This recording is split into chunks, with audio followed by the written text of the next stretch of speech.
เหลื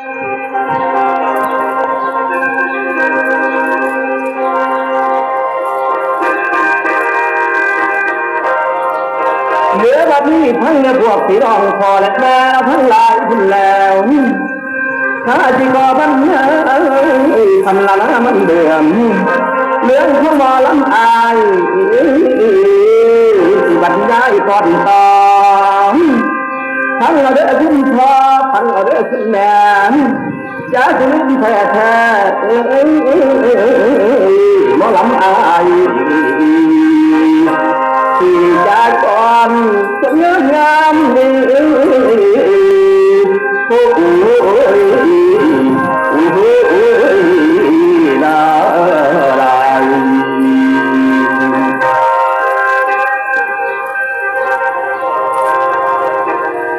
เมื่อวันนี้ทั้งเนื้อพวกพี่น้องขาจะแช่มพ้นให้ตลอดใจหมดสุดทานดื้อขอดื้อแม่ดื้อผู้ที่มาทำทานสมเฮาอยู่ดื้อสาธุเด้อคอยเนื้อมันพันตีขับดวงถือโลกไปทั้งปวงจุดหัวลูกหัวทองของเฮาบ่ให้หายวันนั้นคอยหุ่นเหลี่ยมมันตัวนั้นเพื่อคุณแล้วโอ้ยคอยใสสว่างจ้ามโนดามดังพระจันทร์จนมาสุขทานันจนสุขกายสบายบ้างบังมโนโจยตื่นโอ้ยอันเพิ่มจิตยาจะได้ความไถ่ยาที่ดีให้จะมีพละกลางโอ้ยกินท่านสุดเสาคำพร้อมตัดบาปจากนั้นทีนี้นั่นอย่าสูญเสียอาที่ส่วนละพระหลักนั้นนี้กำลังแก่กล้าแห่งจึงไปสามถึงแล้วกำลังเงินกำลังทำเลยมังมุนเส้นขุนคือดังฝนเดือนเก่าไหลลินเมื่อจะได้ขาดดื้อพอดื้อเดือดดื้อบัดว่ายังไปมาขวามือไปทางใดขอได้พบพ่อสุดทันมันคาเป็นสาธุสาธุสาธุเดิมสาธุเด้อคอยพวกพี่น้องความพันพระวุษาพุ่นแล้วทั้งจิตใจใจกระเทือนสั่งประทับขึ้นกวางคนสละของเขา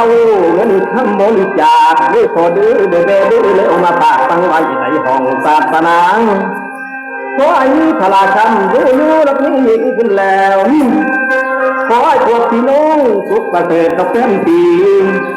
ขอให้มีเงินคำหลกเงินเต้พันตี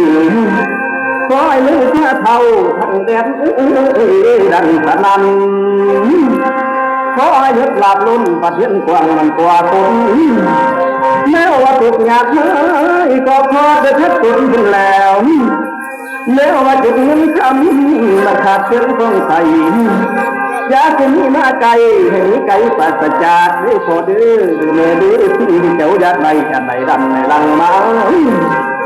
ส่วนละวันละนั้นไม่จะมีสีเนื้อเสมอทั้งน้ำตาแทงเป็นที่คุณทั้งตอบแต่เงี้ยเร็วเปิดบ่เป็น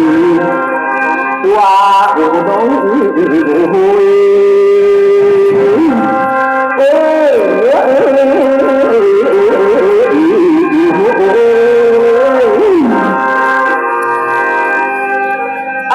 พี่น้องเอ้ยหมอลำไฟมาทั้งนี้กีฬาลงขันคงรวยก่อนเอวขอฉันทนในพี่น้องจงเงินมันโคตุกงจังหวะพ้นล้ำนี้ให้ช่วยจำไว้แน่เก็บไว้เลยอย่าลืมแท้